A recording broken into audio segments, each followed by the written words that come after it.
Hello, Shiver Seekers. Are you ready to follow us into the unknown? I'm Cynthia. I'm Stephanie. And I'm Allison. You have found the Dark Oak. In today's episode, we explore the deaths of 5 young boys from South Korea. Their deaths are still unexplained. Was it natural, homicide, or a full-on conspiracy?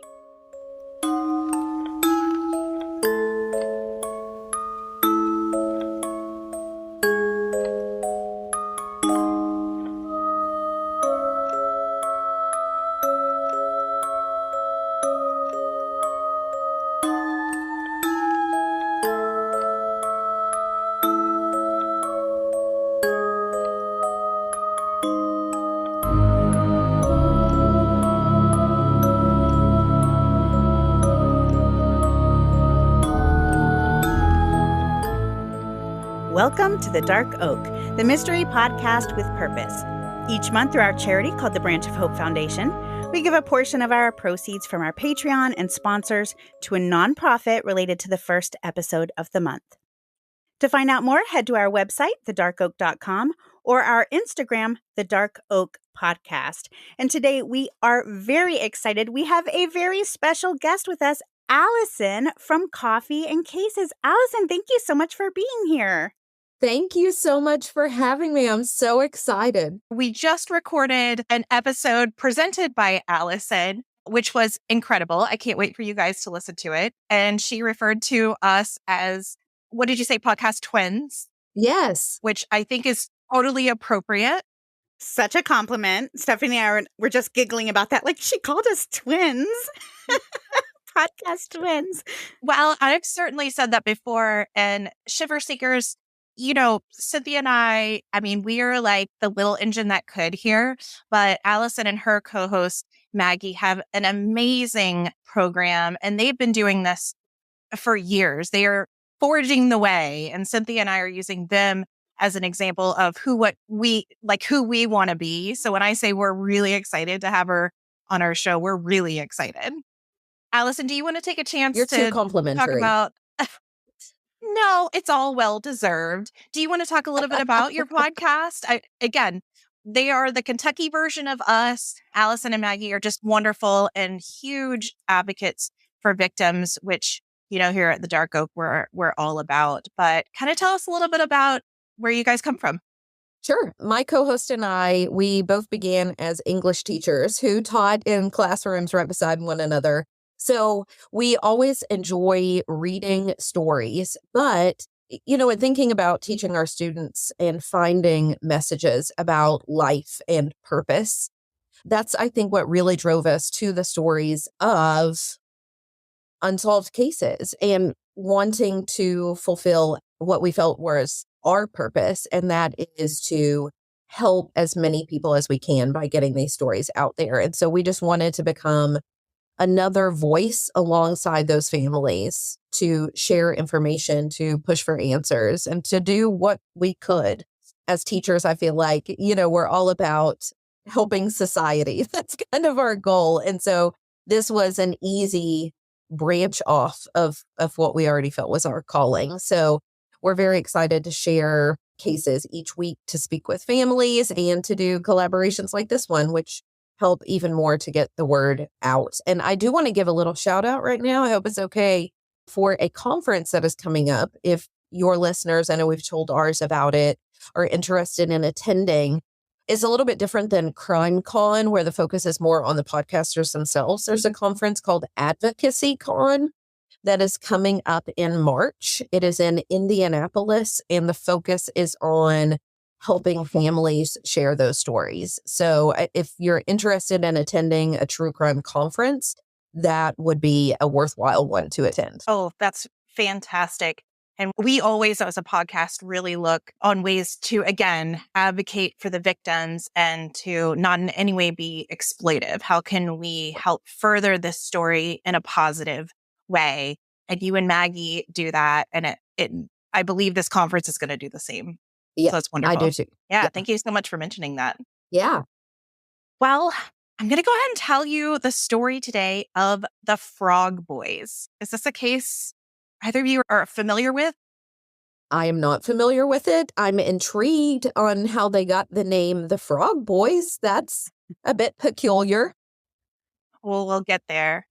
I was telling Stephanie, this is one that I've heard of, but not super familiar with. So I'm excited because Stephanie always brings all the info. Well, unfortunately, this may be one of those cases that ends with more question marks than answers.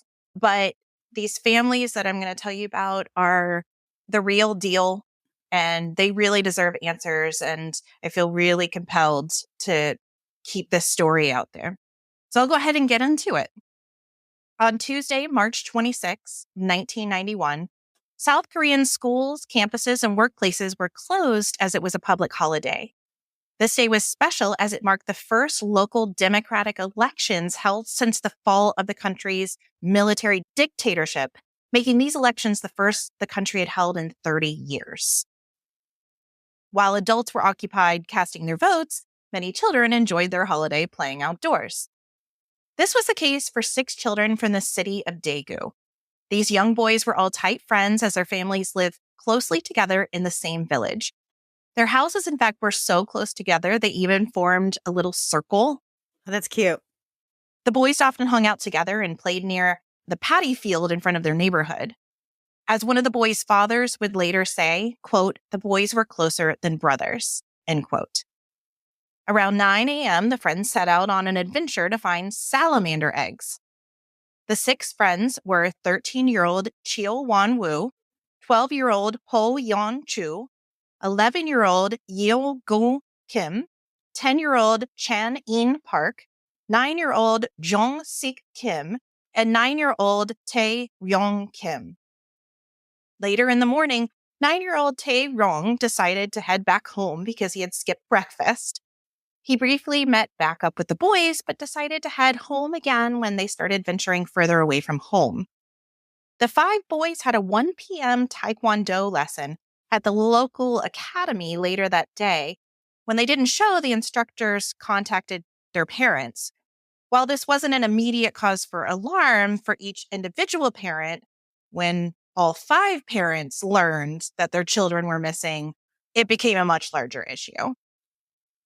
That makes a lot of sense. So it's not like, one boy went to another friend's house. No, they're all missing. And it would not have been unusual because think about it, it's a holiday. Like everybody's out of their schedule. And again, these boys are all 9 to 13 years old. So it wouldn't be unusual for one of them to forget about their taekwondo lesson when they're out playing outside. So even if it was just one of them, not a big deal. All 5, much larger deal. Right. Now, the one who kept going home, was that the younger one? Yeah, he was one of the 9-year-olds. He had gone back for breakfast and picked up a jacket, and his mom said, "Hey, don't go too far from home." And so he actually listened to his mom and headed back. Leave it to the 9-year-old to do what he was supposed to do. Right, exactly. There was still one other 9-year-old that continued with the, quote, big boys. But again, everything I've read about all of these kids, they were really genuinely good boys. And again, they're just playing outside. They're not doing anything. They're not troublemakers in any way. Now, after finding out all 5 were missing, the parents started asking around to see if anybody had seen the boys. The boys were collecting salamander eggs in this stream, and they kind of walked along the stream, checking with other neighbors, checking with other people walking along. Have you seen the boys? Chul Wang's father, Jong Yu-woo, said, quote, "A friend told us he'd seen the 5 boys. He asked them where they were going. The boys replied that they were going to find lizard or salamander eggs." It's kind of caught up in the translation. That's why he thought, this observer thought, they were headed up to the mountain, end quote. Now, the mountain he's referring to is Mount Waryong. The mountain, which is really more of a long sloping hill, is only 2 kilometers or a little over a mile away from where the boys lived. It was decided that the boys most likely followed the stream up the mountain looking for these salamander eggs. The parents of all 5 boys reported the boys missing to the police later that evening and began searching the mountain for signs of the boys. Unfortunately, the boys' parents found no further clues as to where their children could have gone. And police, occupied by the elections, told the parents that the boys probably wandered off and would just return at some time, insinuating that they were runaways. Wow. I mean, it makes sense. Like you said, this is the first Democratic election. They are definitely way more occupied than normal. So I'm curious, did you say did the boys go up the mountain before? Was that a path that they had taken? Do we know? It was not uncommon for people to go up to the mountain. There was a large field there. I think it was a little further than the boys would typically go from home. But I think because it was a holiday and the weather was, relatively nice. It was still pretty chilly, well, at least from Florida standards. But it was a nice day. And so it wouldn't have been unusual for them to go up the mountain a bit. As you can imagine, the insinuation that their children were runaways did not go over well with these parents. That night, Tae-ryong Kim, the father of 11-year-old Yong-gu, said he had a dream about his son. Quote, "It was pouring. My son was right outside the door. He peeked inside, but without a word, he was gone. I ran after him calling his name, but he wouldn't even turn back to look." End quote. It just gives you an insight. I have a lot of quotes from the family here because I feel like it really brings home the humanity in this case, and particularly remembering that these are young boys. That quote was heartbreaking. The next day, the police organized a search of both the mountain and the city, looking in empty houses and teen hangouts, but there were no sign of the boys. For days, the parents dedicated all of their time to handing out flyers with the children's pictures, conducting searches with volunteers, and trying to contact the media to get more attention on their case. On March 29th, 3 days after their disappearance, a call came in to 9-year-old Jong Sik's father with information about the children. The caller stated, quote, "I have the children. They are all suffering. 2 are very ill," end quote. And I see the look on Allison's face right now, and that's the exact face I had when I read that message. Chilling. And the way it's said, you don't know they're all suffering. Are they all suffering because they've injured themselves or this person has done something to them? And that's my first inclination is to read that into it. Truly chill-inducing. Now, after this message, the caller asked for a large sum of money. And of course, the parents, eager to be reunited with their children, went to the designated meeting place with this money. Now, along with police, they did know that they were going, so police were standing by as well. But no one came. No mystery man, no caller. And after waiting for an excruciating hour, they had to face the fact that this call had simply been a hoax. Heartbreak all over again. Eventually, though, word of the missing children fell into the right hands, and 5 days after their disappearance, the first news broadcast about the boys was aired. Interestingly, news stations didn't like the sound of the word salamander, especially when the word was translated into English, so they changed the narrative to indicate the boys were hunting for frog eggs. Thus, 5 missing boys became known as the Frog Boys. I was wondering what happened there because you kept saying salamander, and I thought they were looking for, I've literally read they were looking for frog eggs before, so this explains the discrepancy there.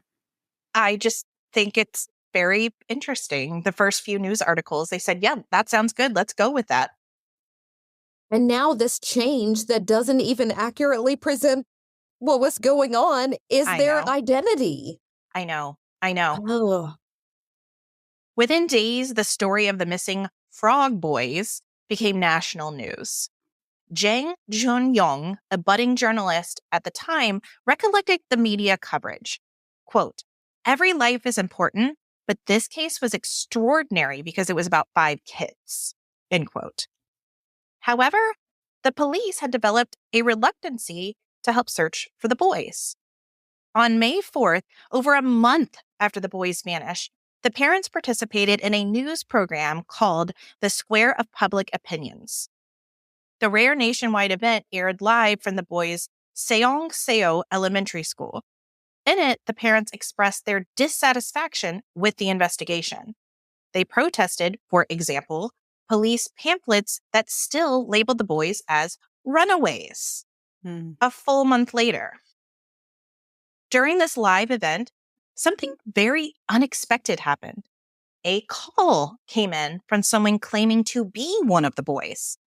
This call was cut off, but the telephone operator said on the program that it was 9-year-old Jong Sik, sobbing and asking for his mother. Oh, you've broken my heart. Wow. Collectively, the parents of all 5 boys started screaming and clapping, grasping at any hope that their children were alive. Even if he was in despair, he's still alive. But sickeningly, this call, too, would eventually be found to be a hoax. Goodness. I do not understand the mentality of people who can do something like that. I absolutely agree with you, Allison. The broadcast did, however, encourage authorities to make more of an effort to find the children. The then president, Roh Tae-woo, even made a statement about the case in order to further investigation. 300,000 police and military troops were mobilized to search for the boys. 35,000. That's a lot. $35,000 in donations were raised. And for a year, the mountain was searched, with volunteers warming lines to probe the undergrowth as they moved forward. Mount Waryong was estimated to have been searched over 500 times. But for the parents, it was too little too late. Jeong-seo Park, 10-year-old Chen In's father, said, quote, "The police looked for any evidence they could find, but by then there was no point in searching because there were no traces left. The police were just following orders, so they just pretended to do something. We, the parents, meant nothing to them," end quote. But these parents were not giving up.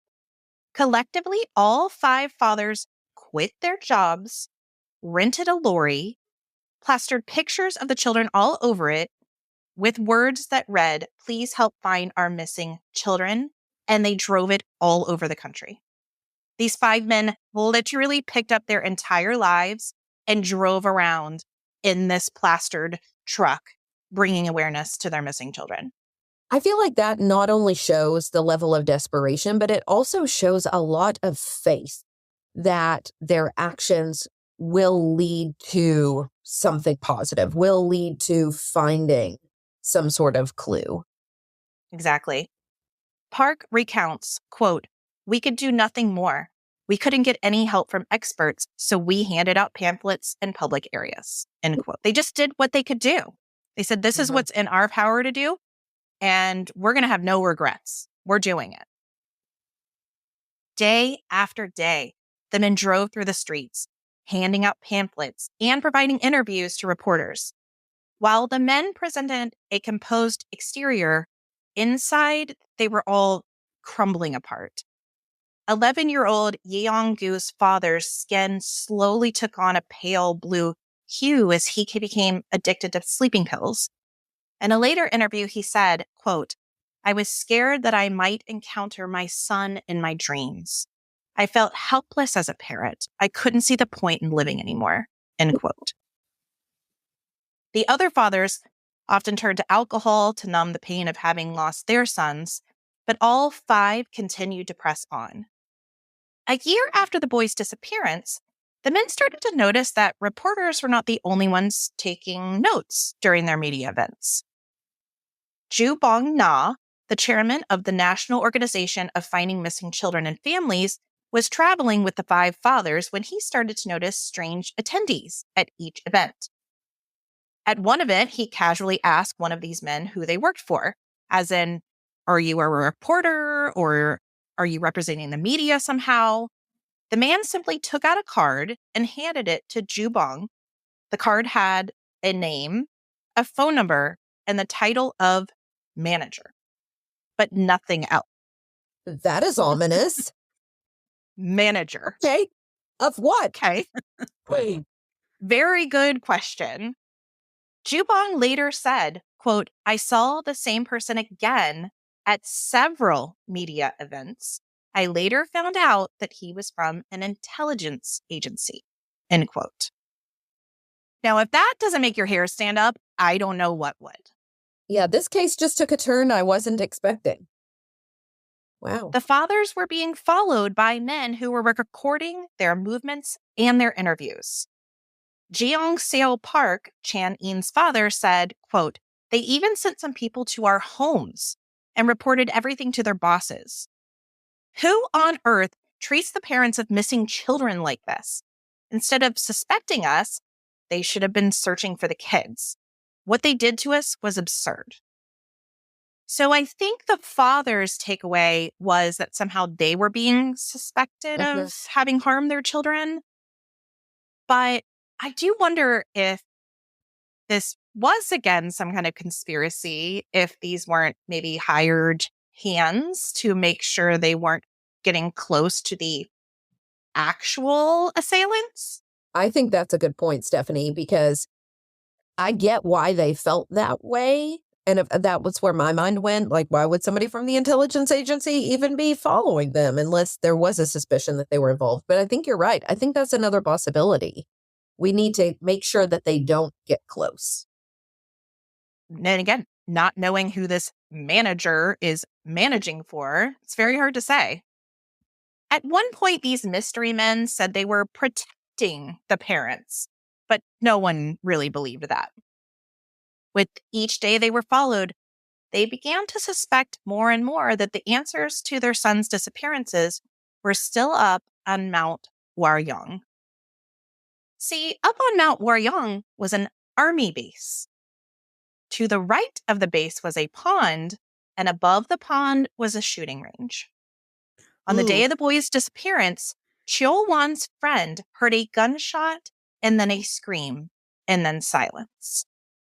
Police were given this information, but they discounted it and said it was simply a rumor.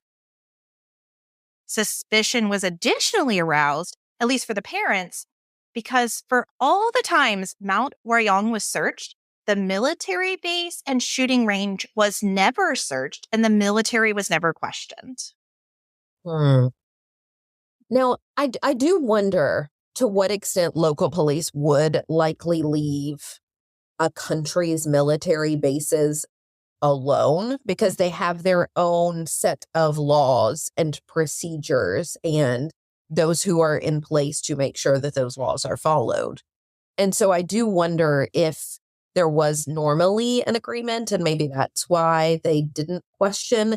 But after hearing someone say, hey, I heard a scream after a gunshot and then silence, and knowing that the boys likely went up on this mountain, I feel like that's one of those times where you say, you know what, we're going to set aside any sort of boundaries that we normally have, and you need to be questioned.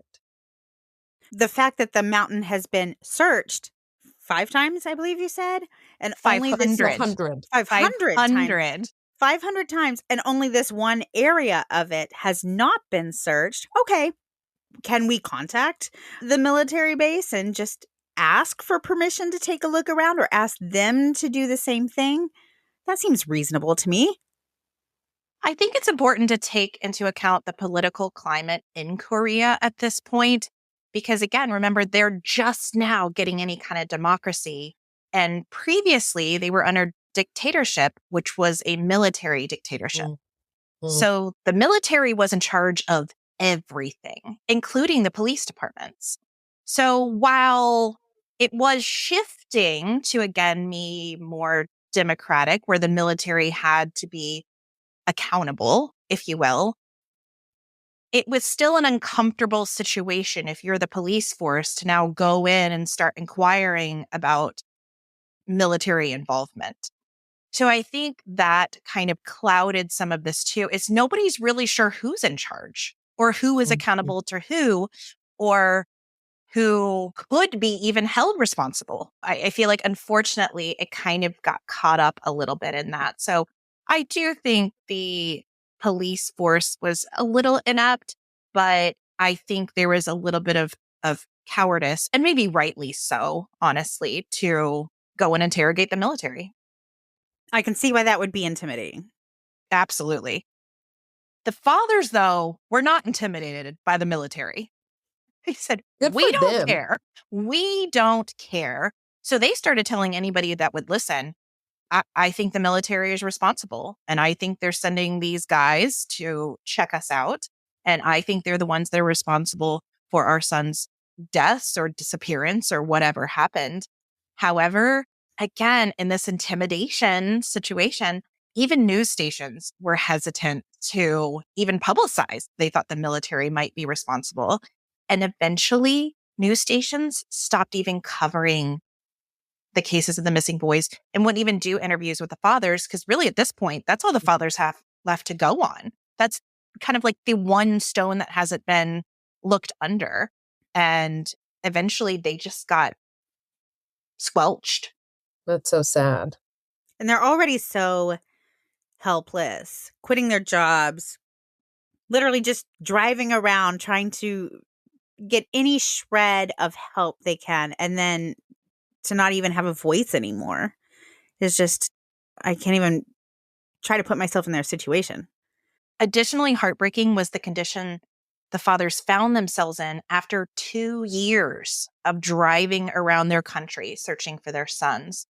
All were in debt and all had substance abuse. And honestly, they all needed to return home to take care of their families. So 3 years after the boys disappeared, the fathers announced that they would be returning home to try to piece together their families, their homes, and their jobs. They needed to try to rebuild. Now, 2 years after their return home, just as the men were starting to put, again, the pieces of their lives back together, Kim Gong-won, a criminal psychologist and professor who had studied in the United States, claimed that the children were buried in Jong Sik's house because his father, quote, couldn't account for the first 3 hours on the day the children went missing, end quote. Now, at the time, criminal psychology wasn't very understood in South Korea. And so they didn't understand the gray areas that can come from criminal psychology. And the public ate it up. The media went bananas. And so the investigation went forward. According to this professor, he had read about the investigation and had, quote, analyzed all the evidence and footage, end quote. And he believed wholeheartedly that Chul Gai Kim, Jong Sik's father, had killed all 5 boys and buried them under his house. Now, the other parents adamantly denied that Chul Gai could have done such a thing, but the investigation still continued. Police began by searching the bathroom area, which is located in the back room of his home. And while searching, they found a pair of, quote, children's shoes, end quote. But he has a child. Well, why these shoes were so suspicious, I couldn't tell you. However, it was enough that investigators literally brought in an excavator to tear up the floor of the house to look for evidence.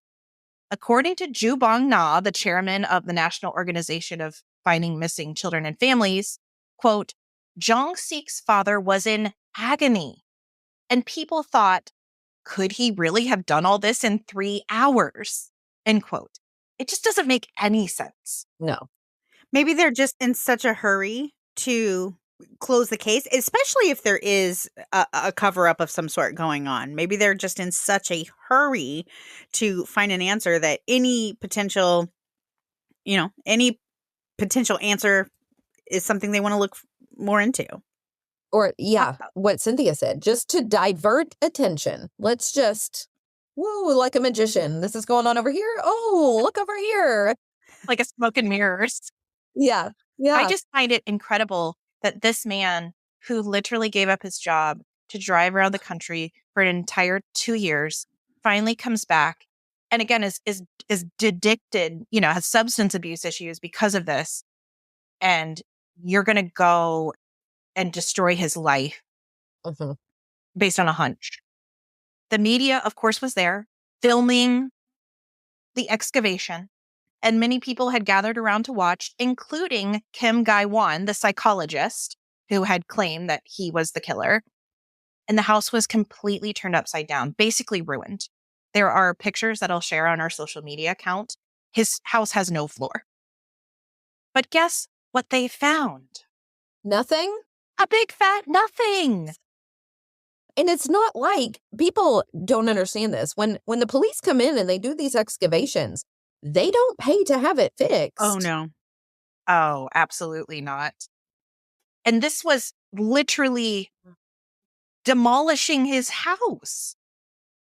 Now, remember, this psychologist is still standing there when they announced they found nothing. So in response, he starts running away from the demolition site, literally like pushing through the crowds. And it becomes like this witch hunt. And the crowd starts screaming, get him, because now they're blaming him for this disaster that has now ruined this man's life, the town's life, the entire national media attention is on this. So it turns out this guy gets taken into police custody, and I'm pretty sure it was just for his own safety. Wow. I mean, he should feel a little responsible. And not 3 hours. I mean, I can barely tell you what day it is today, let alone account for every hour of even yesterday. So to not be able to account for 3 hours, I don't know. None of it made any sense from the beginning for me. Sadly, Jong-sik's father died of liver cancer just 5 years later. He was still in his 40s. Many believe his body withered away because of the exhaustion of searching for his son and then being accused of being his murderer. It was all just too much for him. So just another ripple effect from these lost boys. On September 26, 2002, a year after his death and 11 years after the boys' disappearance, 2 locals searching for acorns on Mount Waryong discovered skeletal remains. They reported their findings via an anonymous phone call to police. The tangle of bones was found only a few kilometers from the boys' neighborhood in an area of the mountain that had been previously searched. The parents quickly ran to the site, where they found other onlookers standing around a shallow pit. They looked down to find their boys, but all that was left of them was bones and clothing. While most of the parents reported being in total denial that these remains could represent their once energetic and smiling children, the boys were able to be identified from certain articles of clothing and one of the boys' dental braces. But something was definitely strange. One child's remains, for example, were found with the trousers flipped up over his shoulders and the sleeves tied together.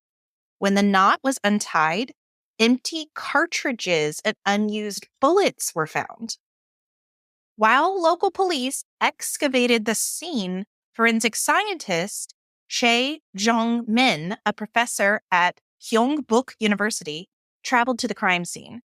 But when he arrived, he described the scene he found as a, quote, absurd situation.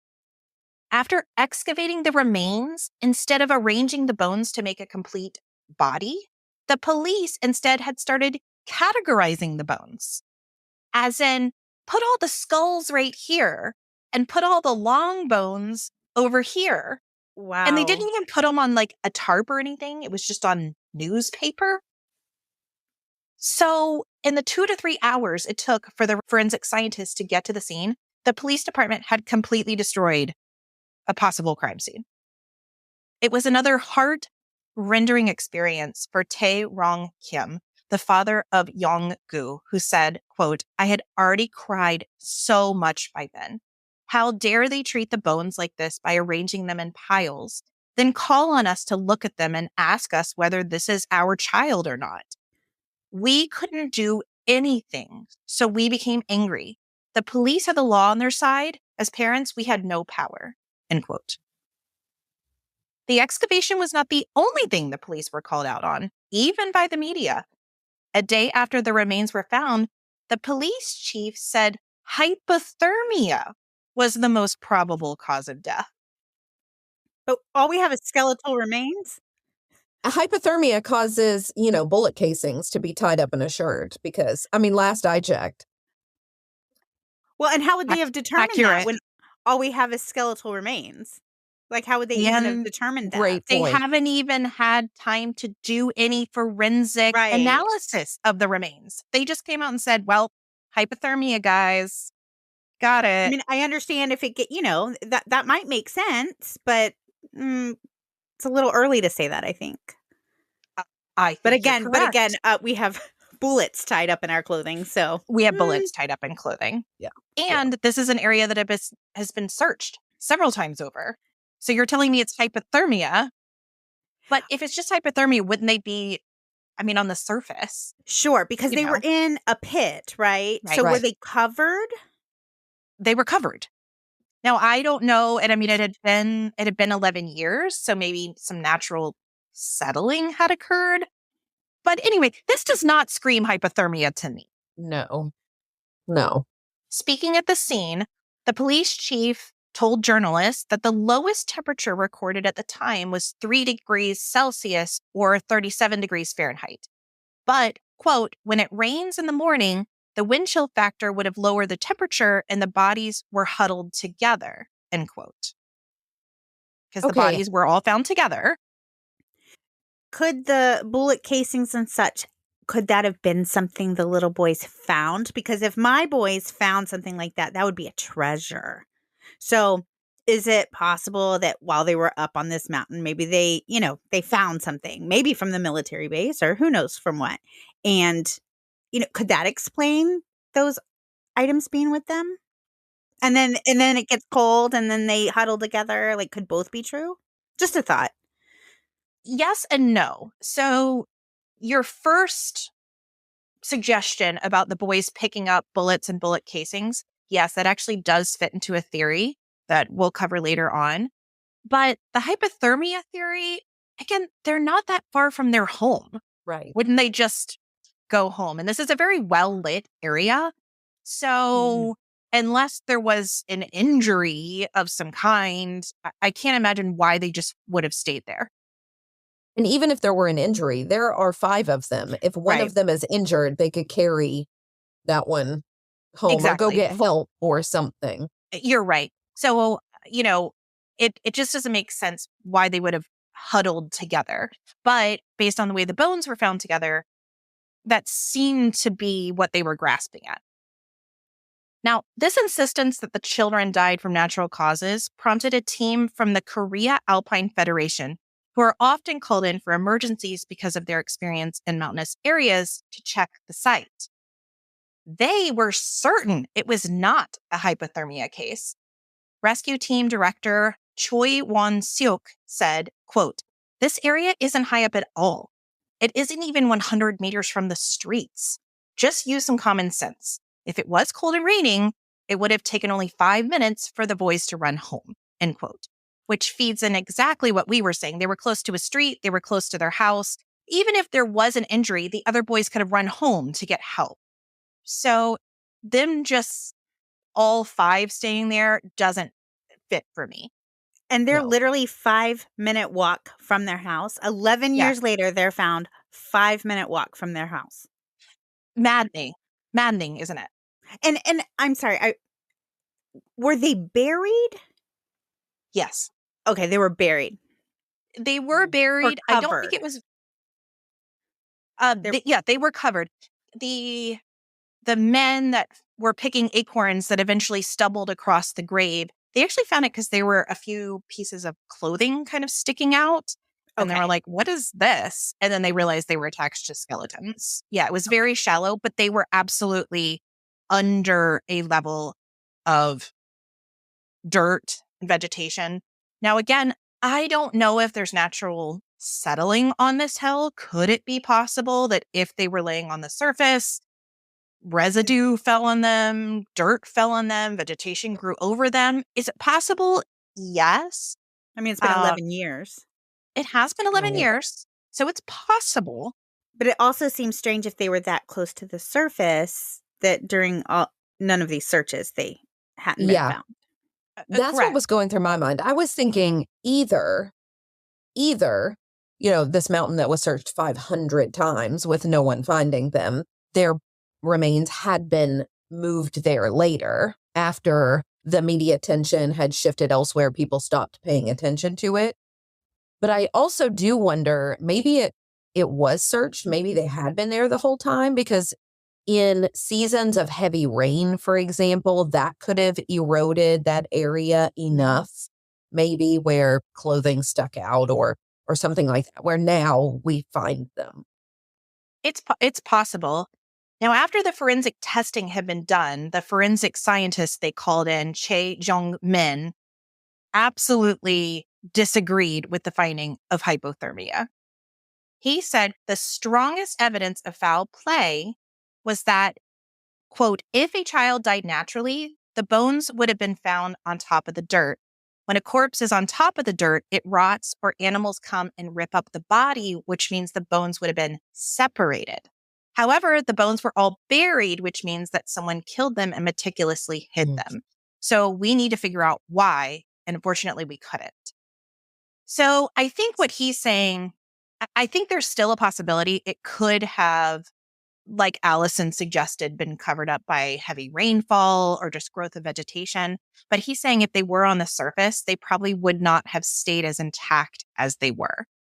Exposed to the element, their bones would have been moved around. So his thought was that they must have been buried for the skeletons to remain as intact as they were. I believe his theory.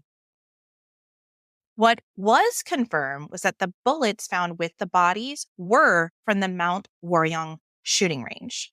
But the military insisted at a press conference that it had nothing to do with the deaths and that there was no drill that day, which was again a public holiday, so they didn't have any shooting drills on that day. But there was a catch. Commissioned officers could shoot at their leisure, meaning a typical soldier would have had the day off, but a commissioned officer could have come anytime and practiced shooting. The shooting range was relocated to a nearby town in 1994, but a map at the time of the children's disappearance showed that their remains were found only 100 to 300 meters. That's like 900 feet away from the shooting range's borders. That would have definitely been within the effective range of the M16 rifle that commissioned officers were known to use. Chae stated, quote, "It was reported that an officer fired his rifle on that day in order to use up the leftover bullets. The identity of this officer is still unknown," end quote. So it could have been an accident. It could have been, but a shooting death of one would have been an accident. The death of all five is not an accident, in my opinion. Sure. Trying to find more answers, Chae's forensic team examined the bones. Unfortunately, they were only able to use the bones they excavated as evidence, having to ignore those dug out by police because there were clear evidence of like shovel marks and things on the bones. So they couldn't say if any of those injuries had been when the boys were alive. That is so infuriating. I just feel like this poor family just gets victimized over and over and over. The most striking evidence lay in the skulls. 2 holes, which could possibly be from a bullet, were found in one of the boys' heads.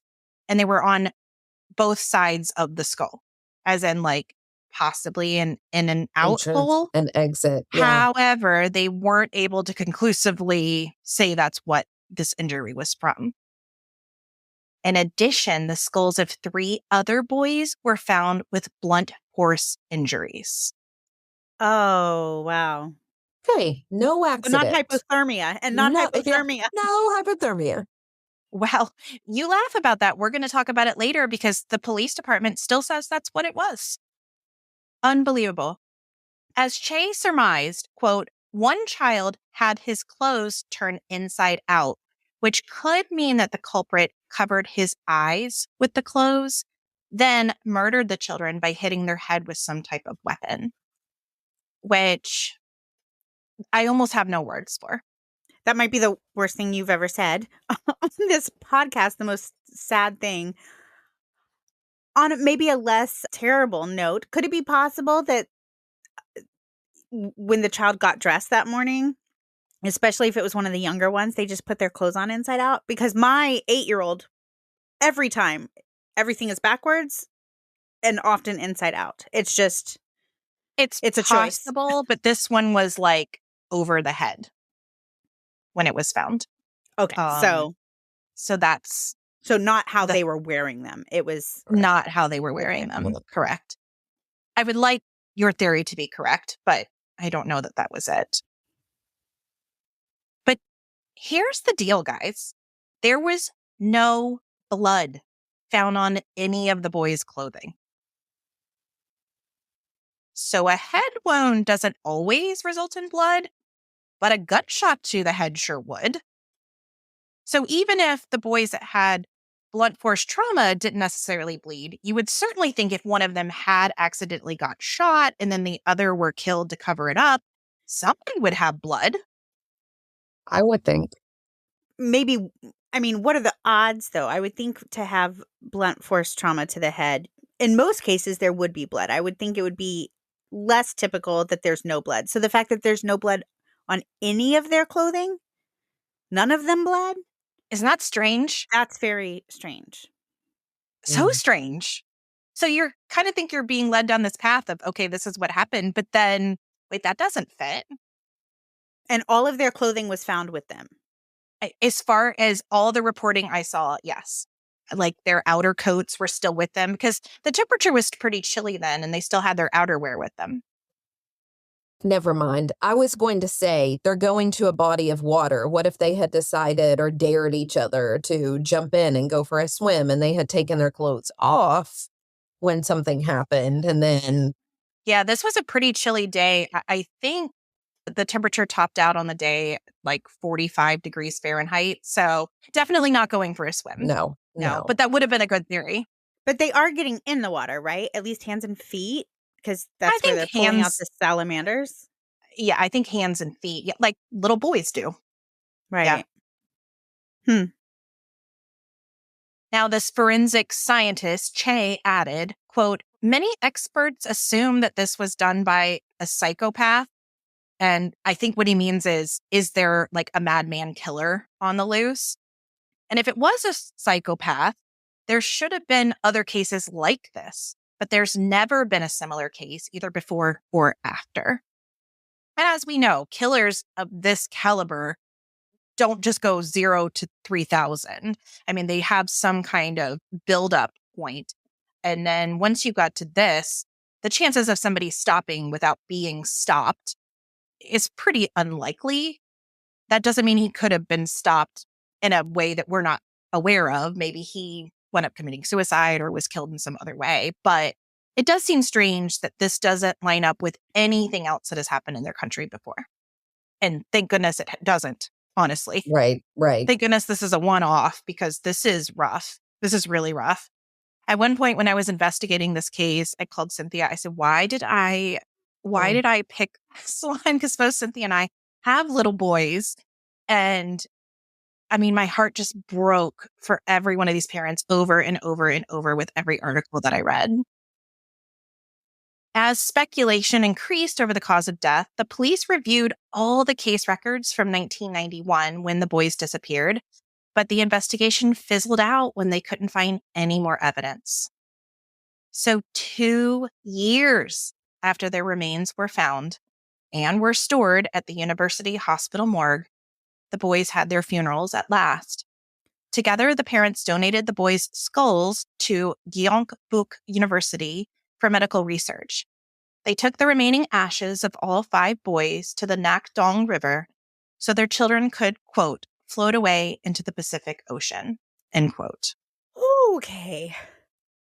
10-year-old Chang Ean's father said, quote, they died together, so we wanted them to play together in the afterlife, end quote. And this is where I'll cry a moment. Oh my gosh. Yeah. Wow. The parents' lawyer, Kang G1 filed a lawsuit against the police for not having done their jobs properly. Fair. They went through 3 trials and lost them all. Their lawyer stated, quote, "The police or the government should have set up a comprehensive police investigation team. They should have tried to find out the cause, whether it involved the military base or not.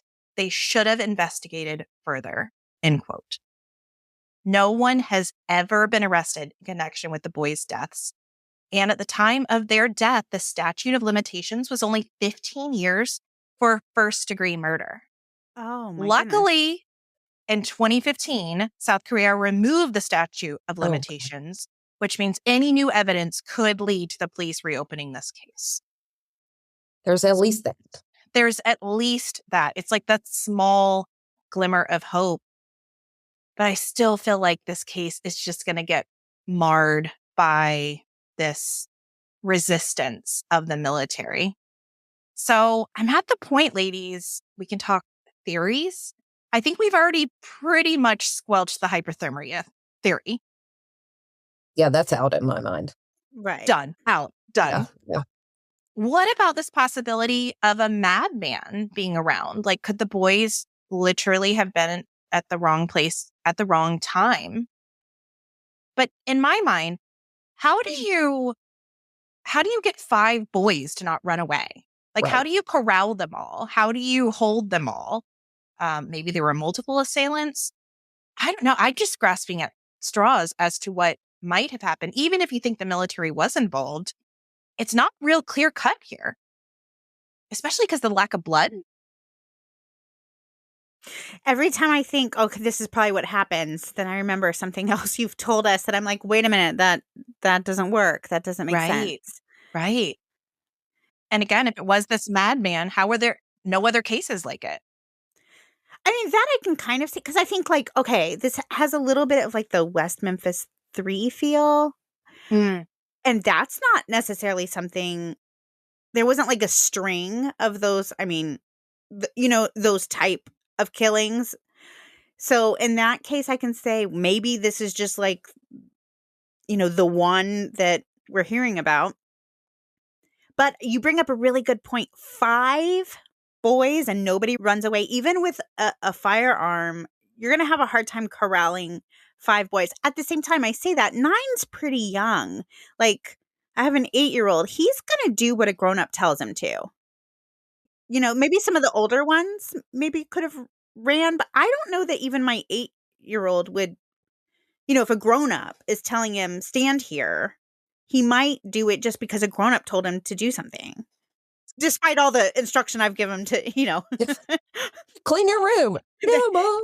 Despite me telling him, like, don't talk to strangers. I've taught him what to do, but we see these little exercises where, you tell your kids don't talk to strangers, and then your kid's getting in a van, with a stranger because they say we have a puppy. You know what I mean? So kids are kids. All that to say, I just think, I don't know. I don't know what happened at the military base, but in my mind, there's definitely something there. Why all the cover up, not only in talking about it in the media, but the inability to even search on the military base. There seems something. You might miss something searching in an area 1 or 2 times. I don't know if you miss it searching 500 times. Well, and again, the family doesn't actually think they were active searches. They think the president had ordered the searches and the police said, well, we got to do it. But they just kind of basically packed a lunch and hung out on the mountain saying, oh, yeah, we did a search. So one could argue maybe the 500 searches weren't actually thorough searches. But I don't know. What I was thinking is, to your point of would the little boys stay, if one of them was shot, say by someone at the military or, just a crazy person, a mad person up on the mountain, I think that may prevent them from running. Maybe think, well, I could be injured, or I don't want to leave my friend, or whatever it was. And then maybe those 4 boys were even ambushed. Maybe they didn't even see someone coming at them with some kind of weapon. Or even backed up against the water. Maybe literally, kind of trapped. Yeah, the water they describe is more like a stream, but I don't know. Maybe there was a deeper portion and they couldn't run away.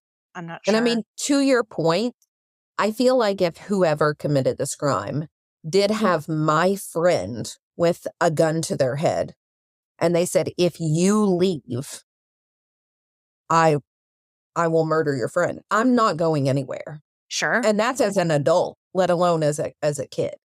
I wouldn't move. Yeah. Well, we'll go ahead and just kind of slide into what I think we're all coming to the conclusion that it's a military involvement of some kind. But again, I'm thinking, okay, say this military officer was shooting and accidentally hit one of the boys. Are you really going to kill 4 more to cover it up? It would have been an accident. And if it's that far away, if it's literally that far away from you, are you going to be able to run there in time to say, don't go anywhere, boys? I mean, I think those boys would run back home to tell someone what happened. So none of that makes sense to me. I do think there is a potential that they were picking up some of those spent shell casings at the firing range.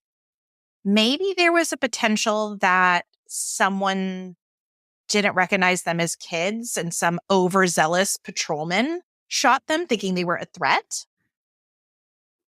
Or they saw something they weren't supposed to see. Maybe they saw some. It's hard for me. I can imagine an accidental shooting of one, but why the other 4 had to die is really puzzling for me. And again, we don't even know that those 2 holes were bullet holes. They could have been Right. from blunt force injury as well. And coming out of the climate they were coming out of, who knows what was actually happening on that base. I don't think I can see an accident happening and one child being accidentally killed, but you would just say it was an accident. You Right. wouldn't cover it up in such a horrific way. I feel like that's a big stretch. I mean, from accidentally shooting a child to then deliberately murdering 4 more, that seems like a big leap. Sure. Well, because of the thing is, I don't even know that the officer, would have necessarily even have done anything wrong if they're on the Or even if shooting known. range. Even if Right. known. Right. If they're following protocol, and unfortunately, it sounds like this range was maybe too close to civilians. Everyone has possibly. said this range was very clearly marked. So there was no way you could accidentally go onto the range. But again, maybe one of the bullets strayed out of the range. Maybe the boys would tested the boundaries of the range. Right. I can see little boys doing that. Cross the line, climb the Mhm. fence or Especially if whatever. you say, oh, just go grab that bullet casing or Right. go grab that real quick. I mean, it certainly would have explained why the casings were there. But then But then there's no blood. then Right. there's no blood, which Yeah. also makes no sense. I mean, you do keep coming back to that, right? That's definitely strange. Yeah. I feel like just because of the military involvement in this, I don't know that this will ever be a solved case. There are some that we are truly hopeful for. I don't know that this will be solved, but what I hope to gain is sharing the story of these families and how these parents never gave up and were willing to sacrifice everything to find their children, which I find heartbreaking, but inspiring at the same time, that you don't give up. You advocate for your people, as we just talked about, and in Allison's case, you don't give up. So the fathers of the Frog Boys are now in their 60s and 70s and without answers. Young Goo's father writes of his only child, quote, "We tried to give him all the love he deserved, and he loved us back," end quote. Chan In Park's father said, quote, "My life is almost over anyway. I've been patient until now. I can wait a little longer to see Chan In," end quote. Chol Wan's father wrote of Chol Wan and the other, quote, "lovely sons." Quote, it's said that when your parents die, you bury them in the ground, but when your child dies, you bury them in your heart. I thought that I could forget you after seeing you return to dust, but I miss you even more as time goes by. And that's really the story of the Frog Boys and their unsolved homicides. Again, the police have still stuck to the idea that they died of natural causes, which I can't imagine how you come to that conclusion at this point, but that's still the official cause. If you are interested in this case or learning more about the Frog Boy incident, there was a crime thriller movie released in South Korea called Children. And the film is about an unsolved murder based on the Frog Boys. I mean, it's a real life story of the Frog Boys. It is in Korean, so you have to be in the mood to read a lot of subtitles, but it goes further into the points that I've brought up and the theories, and has some interviews that get you a little closer to the case, a few more details. Oh, that's heavy. Stephanie and I are always saying it's the kids and putting ourselves, in the mindset of the parents. It's just so heart-wrenching. And those were such beautiful words from these families. But wow, that's pretty rough.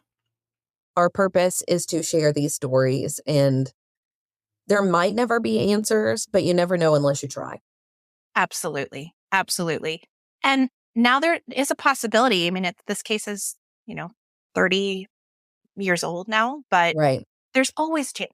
Somebody knows what happened to those kids. I don't think it was natural causes. I don't think they just expired on their own with no one around. I feel like someone knows what happened. Yeah. And, there's still time, even with their parents being 60 and 70, maybe whoever did this to them is also getting close to maybe a deathbed confession. And we'll know. I would want nothing more for their families than to know what really happened, because I think as a parent, having to think about what your child might have gone through is almost harder than knowing what they went through, thinking about the possibilities. And so being able to just give them clear answers, I think would just be such a prize for them.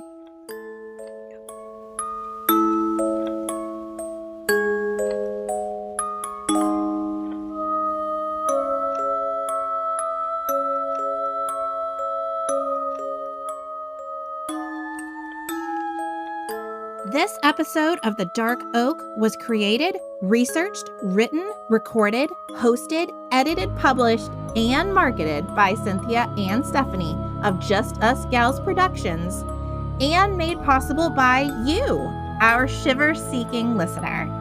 Special thanks goes to Justice Himes for our incredible artwork and Ryan Creep for our amazing music.